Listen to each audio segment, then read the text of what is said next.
suffering in ni- we're suffering with 19 degrees. Matra sparshe konteya, tolerate. I'm supposed to be the preacher here. Oh, I'm sorry. It's rubbing on to me. Okay, Okay, that's let's great. start. So Let's you're start. all preparing for Ram Navami? Yes, through this medium, because in Eldoret we don't have the deities, but at least Oh we'll have the yes. consciousness. Okay. So that's why this whole week we'll devote to Rama, Very nice. Very so nice. that Yes. we can try to imbibe some of the quality. And Or at least try to learn. Danishvar Prabhu has joined us this evening. Jai, Haribol, Haribol. Thank you Hi. so much, Prabhuji, for joining. I think when Welcome. more of the members in the group joins in, we will welcome him at the end, probably. So, but we can start. Okay. Is there anybody else online or is it only us for now? Indulekha Mataji has joined as well. So people will trickle in. I Okay. usually start on dot of time. As long as we are two, we start. Okay, And good. then people can catch up listening to the recording. So we can Right. start. Okay. We can start with the Manglacharan. Yeah, Would you like me to do the Manglacharan, Prabhuji? please. Thank you very much. Om Ajnanatimirandasya Jnananjanashalakaya Chakshurumilitam Yena Tasmai Shri Guruve Namaha Shri Chaitanya Manobhishtam Stapitam Yena Bhutale Swayam Rupa Kadamahyam Dadati Swapadantikam Vandeham Shri Guru Shri-Yuta-Padakamalam Shri-Gurum Vaishnavamscha Shri-Rupam Sagrajatam Sahagana Raghunatam Vitam Tam Sajivan Sadvaitam Savadutam Parijana Sahitam Krishna Chaitanya Devam Shri Radha Krishna Padan Sahagana Lalita Shri Vishaka Vitamscha He Krishna Karuna Sindhu Dinabandhu Jagatpate Kopesha Gopika Kanta Radha Kanta Namostute Tapta Kanchana Gaurangi Radhe Vrindavaneshwari Rishabhanu Sute Devi Pranamami Hari Priye Vanchakalpatarubhyascha Kripa Sindhu Bhaivacha Patitanam Pavanebhyo Vaishnavebhyo Namah Namah Shri Krishna Chaitanya Prabhu Nityananda Shri Advaita Gadadhara Srivasadi Gaura Bhakta Vrinda Hare Krishna Krishna Krishna Hare Hare Hare Rama Rama Rama Hare Hare. Hare Krishna, everybody. Thank you for joining in. We are reading the Srimad Bhagavatam. We are on Canto 10. We are on Canto 9, Chapter 10 today, because this week is Ram Navami. So our mentors thought that it was a good idea that we look at the pastimes of the Supreme Lord Ramachandra and devote this whole week on chapter 10 of the 9th canto. Thank you very much, Vidura Prabhu, for joining us and giving your precious time to us and making yourself available. We are indebted to you, Prabhuji. Please accept our humble obeisances from everybody who have joined the group and are about to join.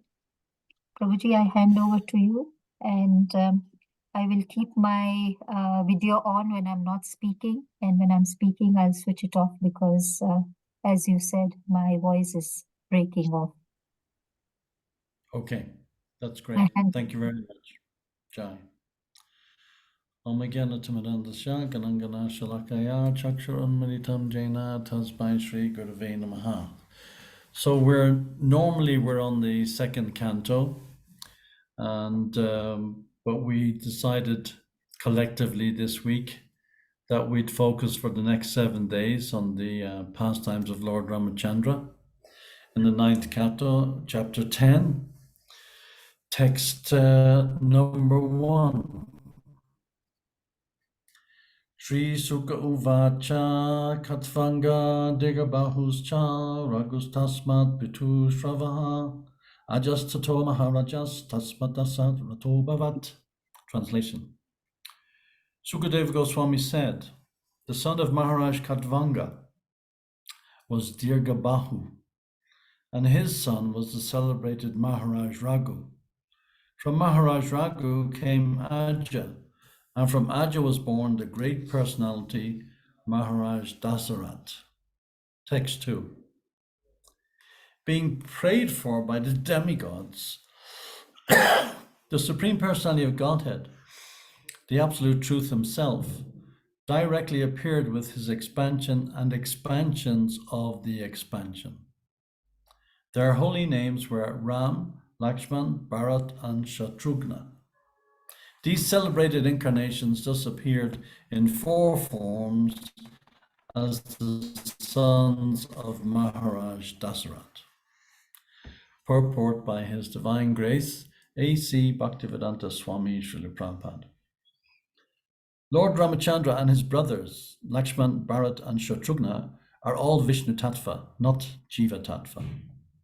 The Supreme Personality of Godhead expands into many, many forms. Advaitam, Achyutam, Anadam, Ananta Rupam. Although they are one and the same, Vishnu Tattva has many forms and incarnations, as confirmed in Brahma Samhita 539.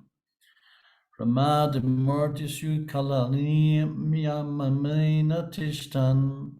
The Lord is situated in many forms, such as Ram, Lakshman, Bharat, and Shatrughna, and these forms may exist in any part of his creation.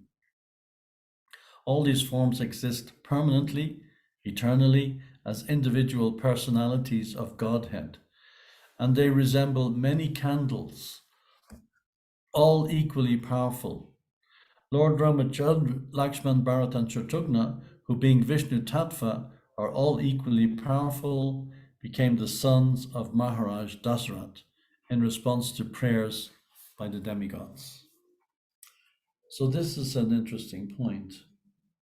Maharaj Dasarat, he was bereft because he had no sons, and he was in consternation who to hand over the kingdom to. So now he was, he looked in the mirror, and like all of us, he saw some gray hairs appearing, and he was really bereft of what to do. So he performed an Ashvamedha Yajna.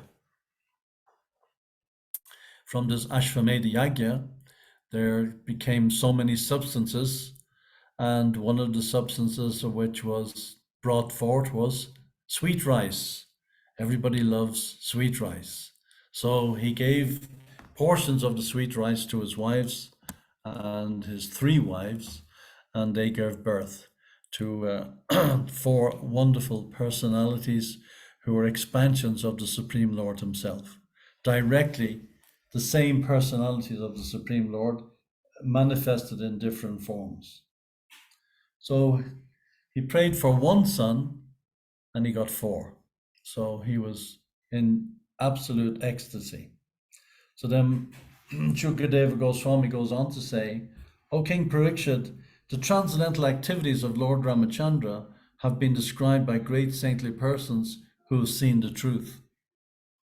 Because you have heard again and again about Lord Ramachandra, the husband of Mother Sita, I shall describe these activities only in brief. Please listen. Purport by Srila Prabhupada. Modern Rakshasas posing as educationally advanced merely because they have doctorates have tried to prove that Lord Ramachandra is not the Supreme Personality of Godhead, but an ordinary person. But those who are learned and spiritually advanced will never accept such notions. They will accept the descriptions of Lord Ramachandra and his activities only as presented by Tattvadarshis, those who know the absolute truth. In Bhagavad Gita 4.34, the Supreme Personality of Godhead advises, Tadvidi pranipratena pariprasnena sevaya upadekshanti te gyanas gyaninas tattvadarshinaha. Just try to learn the truth by approaching a spiritual master, inquire from him submissively, and render service unto him. The self-realized soul can impart knowledge unto you because he has seen the truth. So this tattvadarsha, this is supremely important. If someone has no idea or no knowledge of the absolute truth, how can they impart anything? How can they impart any knowledge to others? It's impossible. So the acharya, the spiritual master, he has this tattvadarshan. He has the darshan, the sight of the Lord, the absolute truth, at every moment in time. As Srila Prabhupada said in one occasion, he said, there was never a moment in time that I can recall where I was not aware of Krishna. Not a moment in time. He said he can remember sitting on his mother's lap, and he was thinking of the absolute truth. He was thinking of Krishna while sitting on his mother's lap. So these are very, very amazing personalities, and we are so fortunate to be coming in the line of such an amazing personality as Srila Prabhupada. And before him, Srila Bhaktisiddhanta Maharaj, and before him, Srila Bhaktivinoda Thakur. This is in the last just little over a century, where we have these amazing personalities who have manifested on planet Earth. And we are very fortunate to have been walking the earth at the same time that such a great personality as Srila Prabhupada was also on the planet. Even those of us who are unfortunate enough to have not met directly Srila Prabhupada, we were on the planet at the same time Srila Prabhupada was on the planet. What a benediction. So Srila Prabhupada says in the purport that unless one is a tattvadarshi in complete knowledge of the absolute truth, one cannot describe the activities of the personality of Godhead. Therefore, although there are many so-called Ramayans or histories of Lord Ramachandra's activities, some of them are not actually authoritative.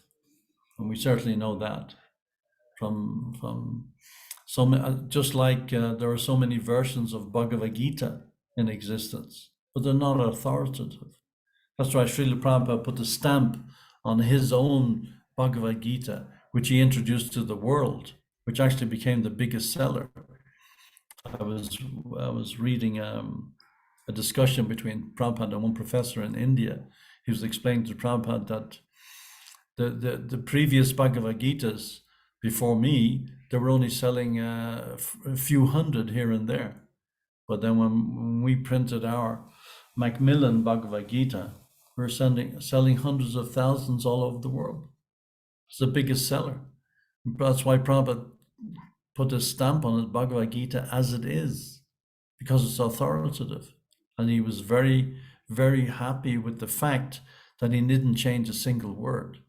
He just presented it as it is, as spoken by Krishna, with the purports. Lord Ramachandra's activities are described in terms of, sometimes Lord Ramachandra's activities are described in terms of one's own imaginations, speculations, or material sentiments. But the characteristics of Lord Ramachandra should not be handled as something imaginary. While describing the history of Lord Ramachandra, Shukadeva Goswami told Maharaj Parikshit, "You have already heard about the activities of Lord Ramachandra. Apparently, therefore, 5,000 years ago, there were many Ramayans, or histories of the Lord Ramachandra's activities, and there are many still. but we must select only those books written by Tattvadarshis, Janinas Tattvadarshinaha, not the books of so-called scholars who claim knowledge only on the basis of a doctorate. This is a warning by Shukadeva Goswami. Rishibis Tattvadarshi. Although the Ramayana composed by Valmiki is a huge literature, the same activities are summarized here by Shukadeva Goswami in a few verses. So for the most part, most of us, at one time or other in our devotional creeper, we've read the Ramayana. I remember shortly after I joined, maybe a year or so after I joined, I read Kamala Subramaniam's Ramayana. It's quite extensive. It goes into a lot of details. Very difficult to remember all the pastimes within pastimes within pastime, like the Mahabharata. But Shukadeva Goswami, he's condensed it because as he's explaining to Maharaj Parikshit, you've already read the Ramayana. It was common. Just like it's common today, it was common then. Practically everybody was aware of the Ramayana at the time of Lord Krishna. So he's just saying that although the Ramayana is composed by Valmiki, is a huge literature, the same activities are described here, summarized here by Shukadeva Goswami in a few verses. And it's just basically this chapter, chapter 10. The next chapter is going on to describe Lord Ram's rule when he was ruling like a king. But this particular chapter 10 is describing in brief, in very brief. So we're going to skip over a lot. And for those who are familiar with the Ramayana, it may appear like a bit of a letdown. But Shukadeva Goswami thought, because it's already such common knowledge, that there's no need to go into great detail about the Ramayana, because the whole purpose of the Srimad Bhagavatam is to focus on the activities and the pastimes of Lord Krishna. But of course, you can't leave out a great personality who has such a major influence on the culture and thought for millions of years. And it's quite incredible how the pastimes of Lord Ramachandra are so precisely written by Valmiki in the Ramayana.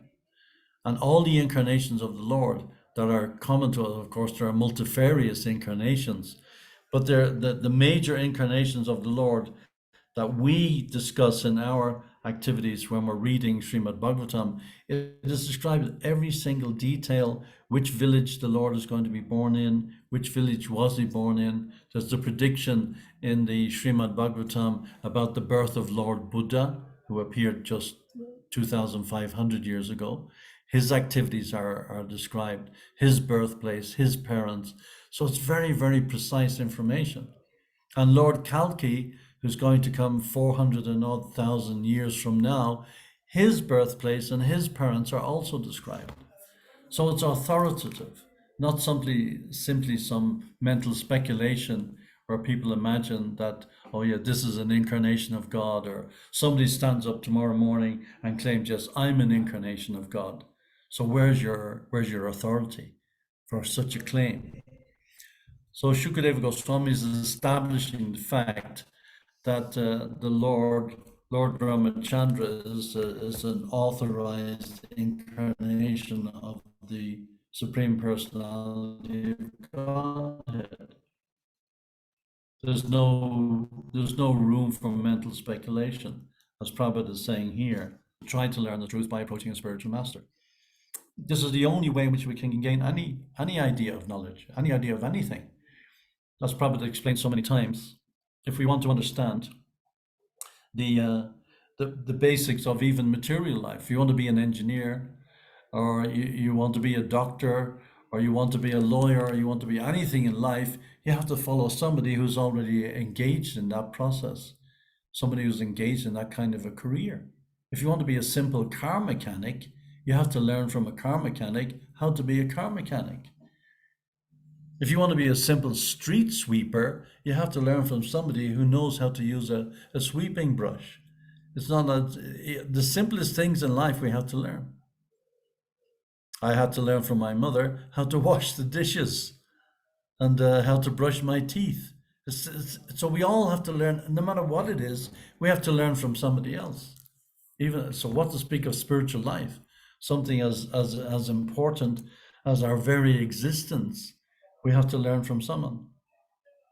So the next verse, to keep the promise of his father intact, Lord Ramachandra immediately gave up the position of king and, accompanied by his wife, Mother Sita, wandered from one forest to another on his lotus feet, which were so delicate that they were unable to bear even the touch of Sita's palms. Imagine, Mother Sita will be massaging Lord Ramachandra's feet. He couldn't bear the touch of her palms on his feet. He was so delicate. And without hesitation, he gave up the palace life.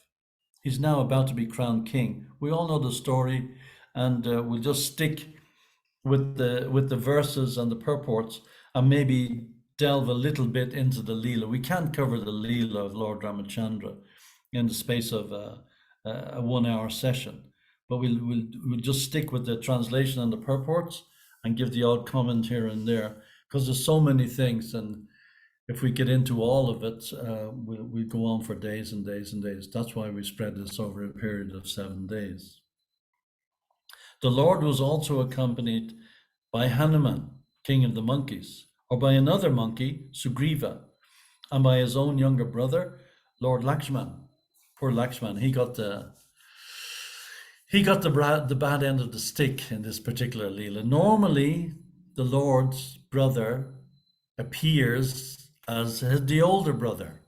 But this time he had to do what the Lord told him, so he really got it rough, really rough.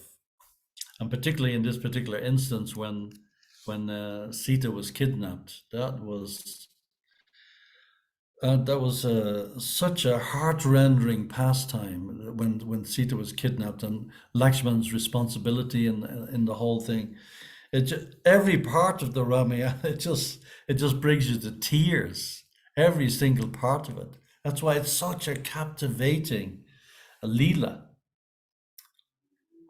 Having cut off the nose and ears of Shurparnika, thus disfiguring her, the Lord was separated from Mother Sita. He therefore became angry, moving his eyebrows and thus frightening the ocean, who then allowed the Lord to construct a bridge across the ocean. Subsequently, the Lord entered the kingdom of Ravan to kill him, like a fire devouring a forest. May that Supreme Lord Ramachandra give us all protection. In the arena of the sacrifice performed by Vishwamitra, Lord Ramachandra, the king of Ayodhya, killed many demons, rakshasas, and uncivilized men who wandered at night in the mode of darkness. May Lord Ramachandra, who killed these demons in the presence of Lakshman, be kind enough to give us protection. Next verse.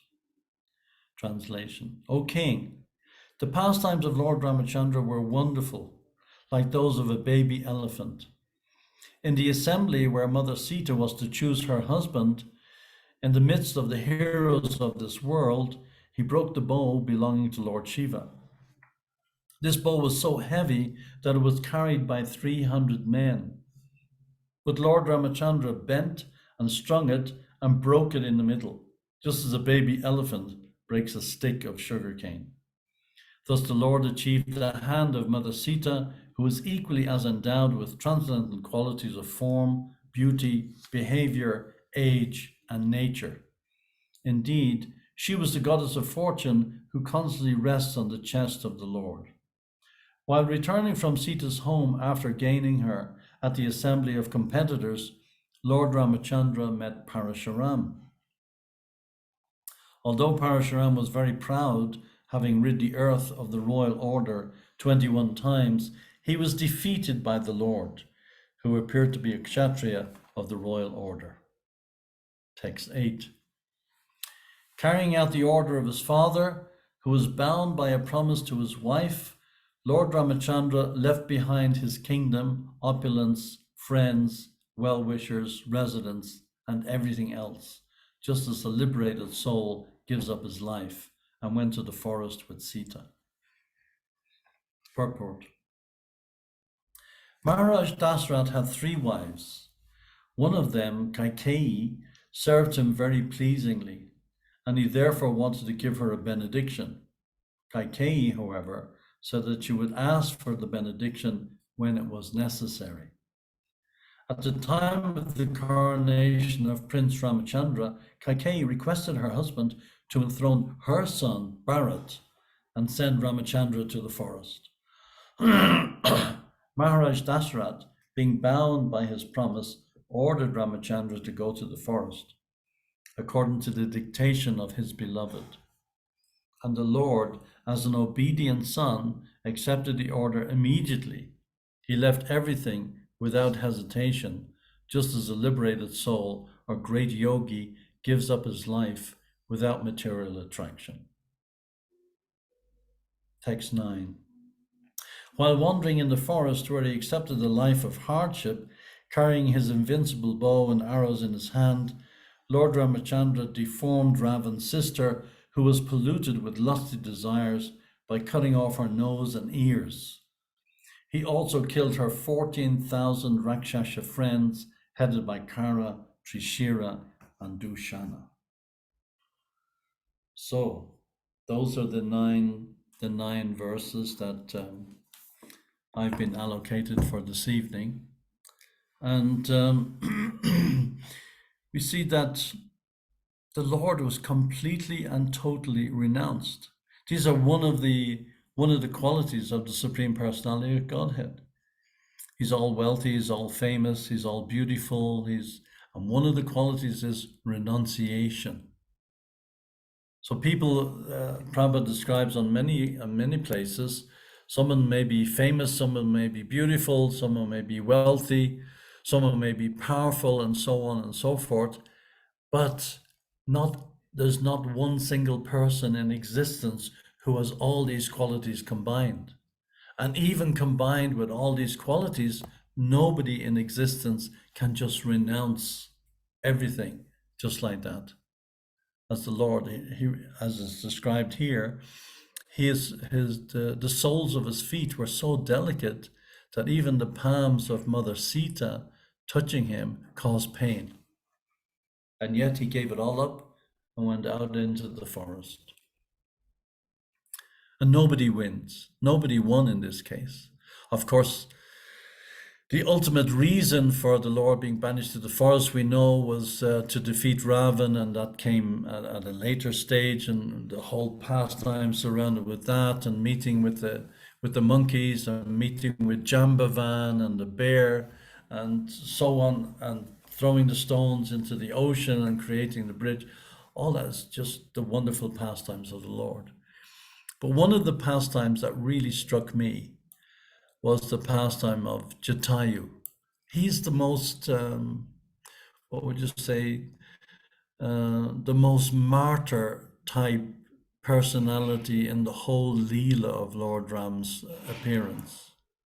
He was defeated, and he completely lost the battle against Ravan, but still, look at the gain.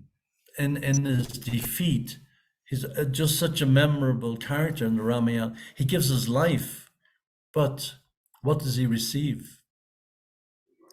Just like it says in Bhagavad Gita, whatever we're thinking at the point of death, at that point in time, whatever we are thinking, that is guaranteed to be our destiny in our next life. So Jatayu, he tried, he failed on one side, and Prabhupada used to say, he used to quote that English quotation so often, failure is the pillar of success. The pillar of success. We may not see it at the time, we may not even know it. We'll be completely overwhelmed with the failure and the aspect of whatever's going on in our life, failure of someone passing away, failure to pass our exams, failure to get a position in life, failure to achieve whatever our desire is.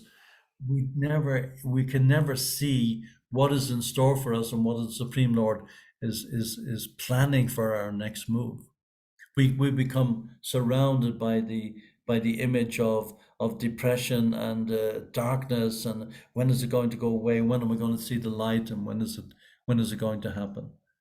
Because we have not yet reached the stage of complete and total dependence on the Lord. We've certainly reached a stage where we're aware of the existence of the Supreme Personality of Godhead. We're discussing his pastimes right now. But at the same time, the total surrender to the Lord and just throwing our hands in the air as we are implored to do on practically every page of Srila Prabhupada's books, we still hold something back. There's still that little bit of I am the Ishvara within our heart. I can control a little bit of my life, and that bit I can cling on to, and that will give me succor, that will give me shelter. But it doesn't. It doesn't. It simply doesn't. So this deals with this story of Jatayu. It deals with devotion transforms material destruction into spiritual liberation. No one likes to lose. Nobody likes to lose.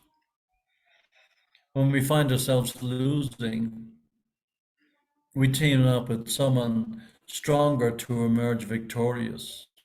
We cling on to whatever shelter we can get, whatever is available. When people start worshiping God, they hope that He will help them win their battles. It's there. We may have this on the immediate front. We may have this desire. No, I just want to worship God. I just want to be a simple devotee. I want to dedicate my life to the Supreme Personality of Godhead. I want to engage in the service. But there's still that little bit of clinging on. Well, maybe I'll get some shelter out of it. Maybe I get something out of it, and God will help me. But the world scriptures contain narratives of how devoted so many, like there's Samson and Goliath, there's so many narratives in all the scriptures of the world where the weaker seem to win or seem to lose, but ultimately, because they were following the Supreme Personality of Godhead and trying to dedicate their lives to the Supreme Lord, they were the gainer. In Jataya's case, that was certainly a fact. Scriptures contain alternative narratives wherein the devotees are defeated. How such narratives are to be understood by expanding our conceptions beyond the material to the spiritual. That's ultimately what it takes. We have to get out of the material consciousness. And when we read about these narratives, when we hear about these stories, we have to recognize our own existence and God's protection is extended beyond the material level of quality, of reality. If we expect that God will ensure our constant success at this level, then our faith is shaken. And our faith can be shaken.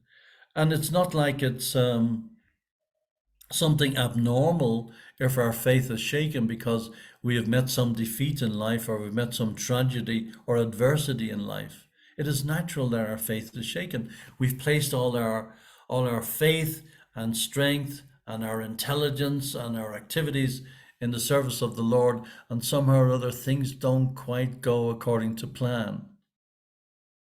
But ultimately, there is no defeat. There is no defeat. Declare it boldly, Krishna says to Arjuna, my devotee never perishes. But to get to the stage of that realization and the practical reality of the application of that realization, that takes a leap of faith. But then if we don't have that leap of faith, then we have to examine what are the alternatives. What is the alternative to that? The material world? To take shelter in the material world? We know that doesn't work. Even from this lifetime, we know from our own experience, taking shelter in material activities, it simply doesn't work. And we're defeated again and again. And we think, oh, well, that was a loss, but maybe the next time I'll get this, that, and the other, whatever it is. But it never comes. That's the illusion of Maya. That's how Maya works. That's her forte. And if we give up, if we expect God will ensure our constant success at this level, our faith is shaken, even shattered by worldly reversals.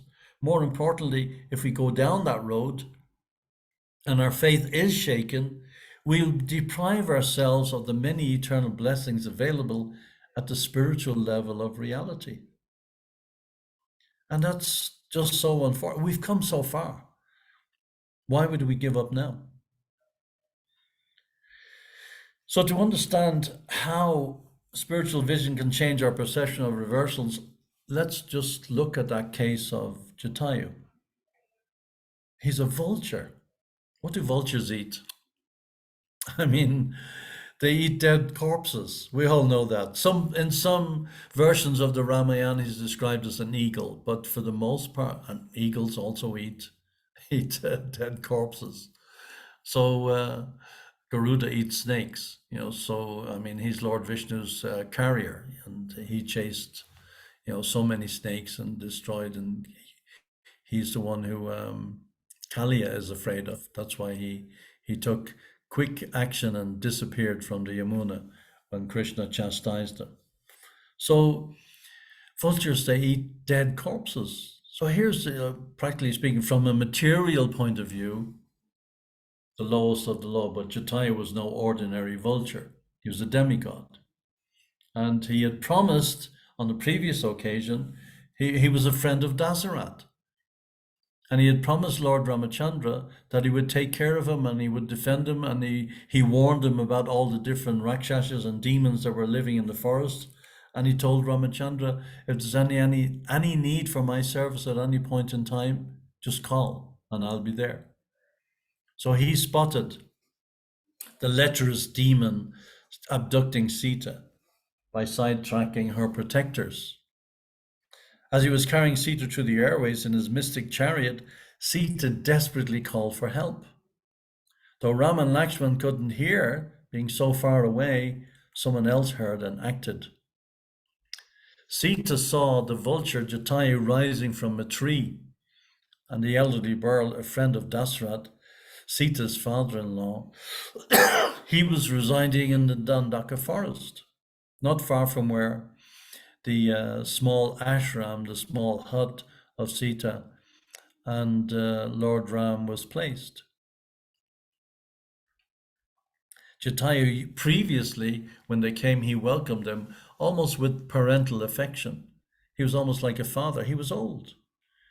And he assured Ram he would protect him and he would protect Sita in the event that they needed help.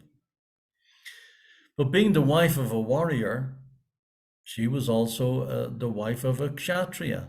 She was coming from a very strong Kshatriya line. She quickly assessed that the comparative strength of Jatayu and Ravan were no match. So she told Jatayu, please don't engage in a fight. Just please go and tell Ram that I've been kidnapped. And she passed that message to Jatayu. She called out to him, and please tell him that there's no way you can fight him. But Jatayu found that if he listened to Sita, he was torn between the two. He wanted to act on the strength of Sita's message to him, of her instruction to him, but he was torn between the two. He can't just leave her there and she goes away with Ravan. So he attempted. How could he live with himself? This is what he was thinking. If there's nothing to stop her abduction, despite knowing that he would be hard pressed to match Ravan, still he felt driven to protect her and do everything within his power to stop. He flew by the side of Ravan, rebuking he started off by preaching to Ravan. But that didn't work. Ravan's a Rakshasa. He's not interested in righteousness. He's not interested in culture. He's not interested in that. Imagine, Ravan had defeated the whole universe. Everyone was defeated. Indra was defeated. The whole universe was under his control. That's why it had to be the Lord himself who came to defeat Ravan. Nobody else could do it. So then he changed tack and challenged him to a fight. When the demon he just kept flying and flying and flying, and he just was ignoring Jatayu. He knew Jatayu was a threat, but he knew that ultimately it wouldn't be any problem to take care of killing Jatayu. But he was just getting in the way, stopping him from fulfilling his lusty desires. He was a botheration. So when Ravan didn't respond, Jatayu responded in the only way that he knew, by attacking Ravan. He pierced his arms with talons.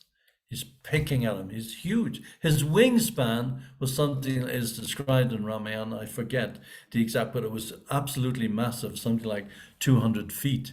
He had a huge wingspan. And remember, Ravan is being towed by donkeys, by mules, as described in the Ramayana. He caught his beak in his hair. He pulled his hair. Ravan was very proud of his hair, his 10 heads, and pulled him around. Ravan was roaring in fury. He feeling humiliated at being dragged around by a mere vulture. What an insult. That too, he was insulted even more because he had been attacked by a vulture in front of the woman that he wanted to impress. So everything was going wrong, it appeared, at that point in time. And then Jatayu managed to bite off one of his arms, one of Ravan's arms. But of course, as we know from the Ramayana, again, we all know the story, he had so many benedictions that as soon as he had the benediction, as soon as he lost a limb, another one would come back. If you remember at the end, when Lord Ramachandra was fighting him, he would chop off one of his heads, and beep, another one would pop back straight away. So Ravan, far from Jatayu being an easy prey, was a seasoned fighter. Jatayu's plan was to first immobilize the demon and kill him. If Ravan managed to fly off in his chariot, Jatayu would have no chance of saving Sita. This was his motivation. So he forcefully targeted and finished the mules. First of all, he killed the mules. He smashed the chariot, and Ravan had to end up fighting on the ground. He felled the charioteer, then repeated blows, he shattered the chariot. So now Ravan has to fight. He's no choice. So Jatayu was counterattacked with Ravan's arrows from his gigantic bow, but Jatayu just shrugged off the arrows. He had no choice. He just shrugged them off. Although he was wounded, he kept attacking Ravan. So even evading some arrows and enduring others, Jatayu swooped down on Ravan with astonishing strength. He ripped off his arms, as we described, and then it just kept growing back. So it was ultimately going to lead to defeat. So Jatayu tired, and then eventually he was chopped off his wings, and he just lay there, and Ravan just took off. It's such a moving story, and there's great lengthy descriptions of this, but here we have someone who's completely defeated. He just hung on to life. He just managed to hang on, mortally wounded. He's bleeding to death, literally. Sita had asked him to inform Ram about her abduction. He had tried to do more, but he had failed. Failure is the pillar of success. Nonetheless, he was determined to fulfill Sita's request. So he hung on, despite being in severe pain. He waited, calling out the name of Ram in a very weak voice. And when finally Ram came to the scene of the battlefield, then Ram thought he was a demon. He didn't recognize his friend, Jatayu. So he took out his bow and arrow in an attempt to kill him. But he heard this almost at a whisper at this stage. Jatayu was calling out the name, Ram, Ram, Ram. in a very weak voice. When he saw the test of when this test of faith, and he saw Ram's arrows pointing at him, the very same person whom he had risked his life was about to take his life. Yet he faithfully continued chanting Ram's name. He didn't care. For him, this whole world was dedicated to Ram. Ram heard that faint chant, and intrigued, he went up and he looked, and then he recognized that this is Jatayu. With his last few breaths, Jatayu explained what had happened, having performed his final service of informing Ram about Sita's abduction. Then he fell silent forever. Ram was mortified. First of all, he was mortified at hearing that his wife had been kidnapped by a demon Ravan. And secondly, he was mortified at the loss of his friend Jatayu. And to show his appreciation, Ram personally performed the last funeral rites for Jatayu. What a glorious victory, ultimately. So here was this huge, huge defeat in one sense, but ultimately he gained the absolute truth and went back to Godhead. Spiritual wisdom is like that. It helps us understand we are indestructible souls in a multi-life trajectory and a journey that it is ending up towards eternal liberation, where we reciprocate with spiritual love with our Lord in his supreme abode. That's the only, we're all fighting a war against the illusions of this worldly existence that allure us with all these temporary pleasures. But what do these temporary pleasures and these allurements and these illusions, what do they bring us? They deprive us of everlasting happiness. So ultimately, it's self-defeating. We're actually defeating ourselves by running after these illusions.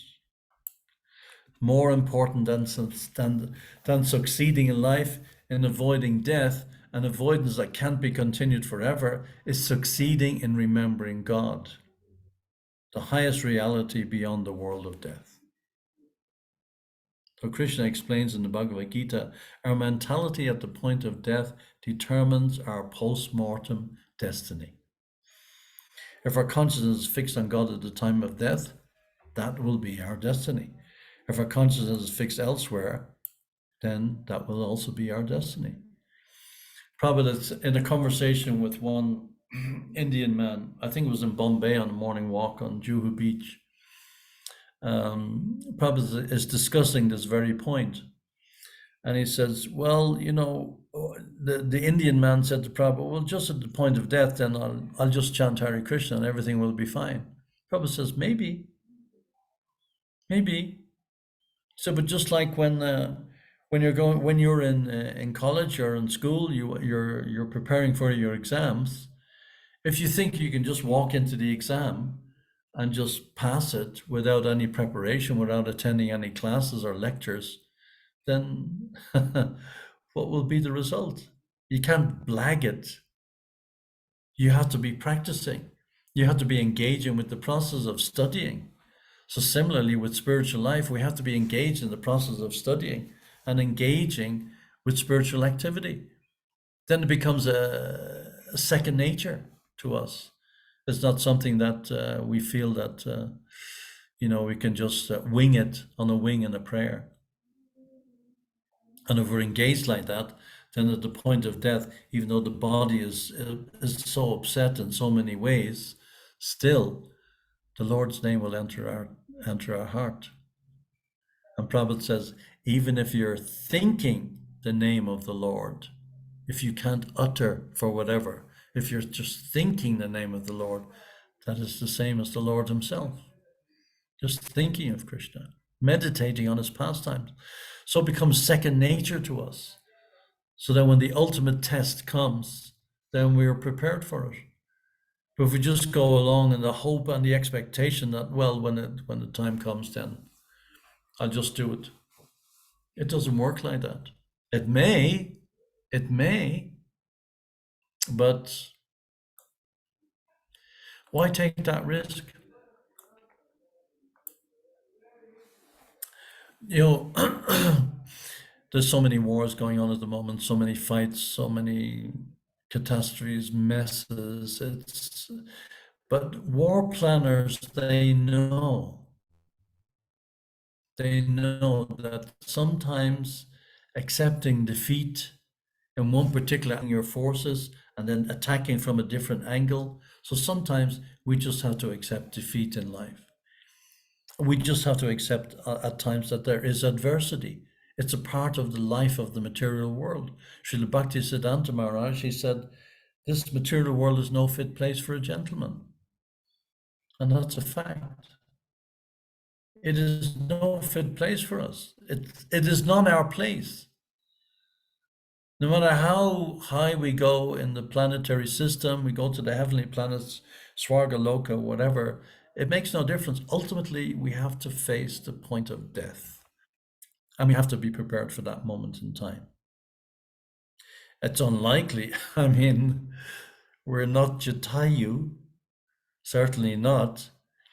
We're not as advanced, as elevated as Jatayu. And it's unlikely that we'll be asked to make such an extreme sacrifice. It is an exception. It is Ram Leela. But whatever challenges we need to face or whatever losses we need to sustain in our service to the Lord, we can be assured we will ultimately be the supreme gainers. In this endeavor, there is no loss or diminution, and a little advancement on this path can protect one from the most dangerous type of fear. Krishna says in Bhagavad Gita. And what is that fear? That fear is not loss of the body. That fear is not some pain or a loss of our arm. No, that fear is a loss of spiritual life. That is the ultimate fear. And that is something we should be fearful of, losing our spiritual awareness. But if physical victories, if they make us believe that we can be successful and happy in this world, that we don't need to raise our consciousness to the spiritual level, then worldly illusion has scored a major victory. For we were now proudly situated in our clutches. We don't want that. We may have won a battle in this world, but have we sustained more than one defeat in our multi-life war against illusion? That is the ultimate test. So Jatayu, he lost the battle, but he won the war.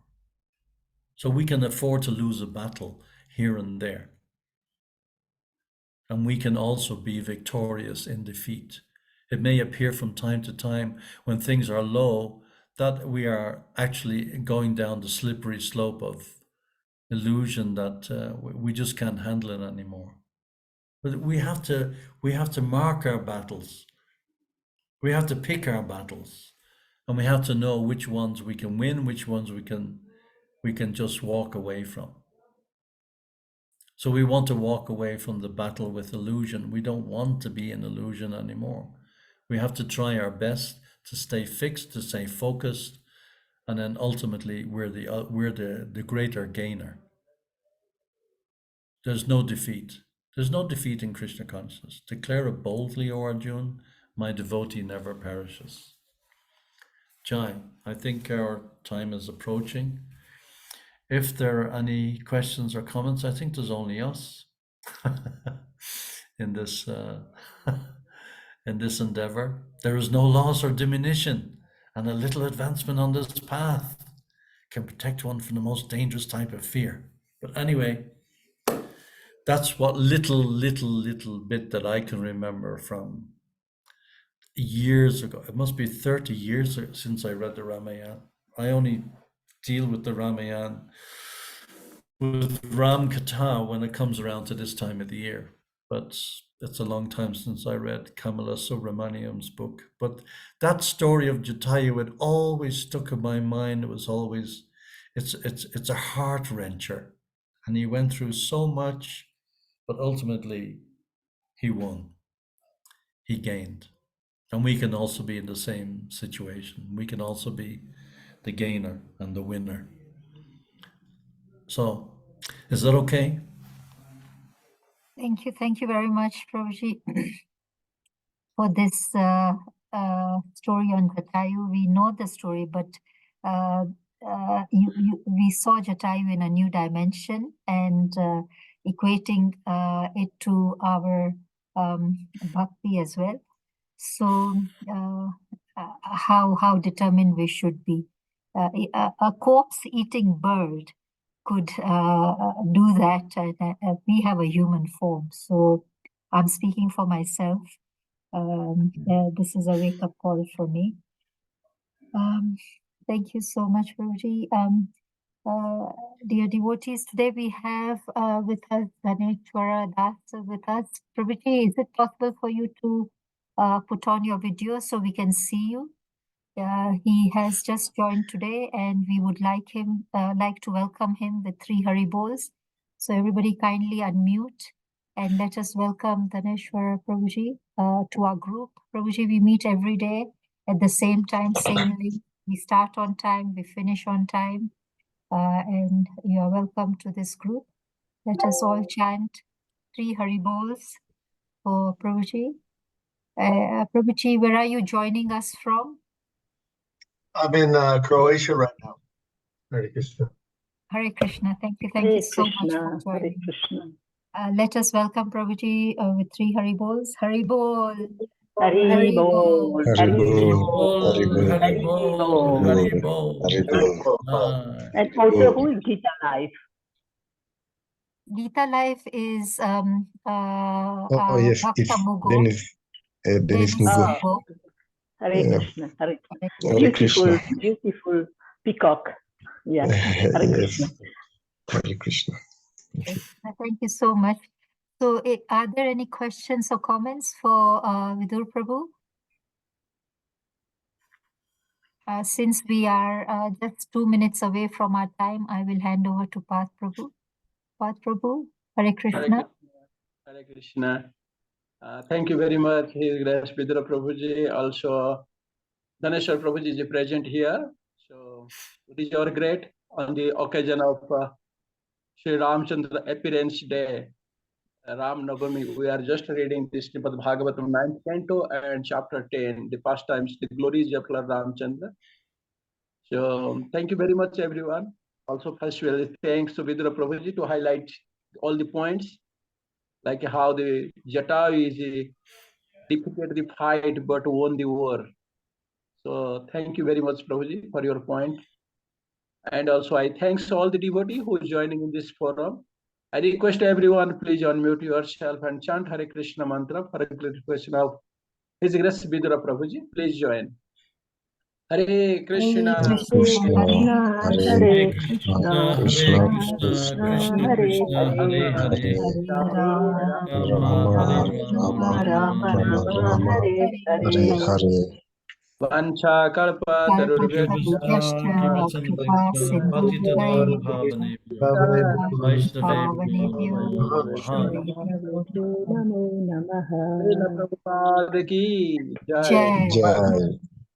Grace Vidura Prabhu ki Jai. jai. Jai. Hari Bol, Hari Bol. Hari Bol. Thank you very much. Thank you, everybody. Good night. Hare Krishna. Hare Krishna. Hare Krishna. Thank you very much.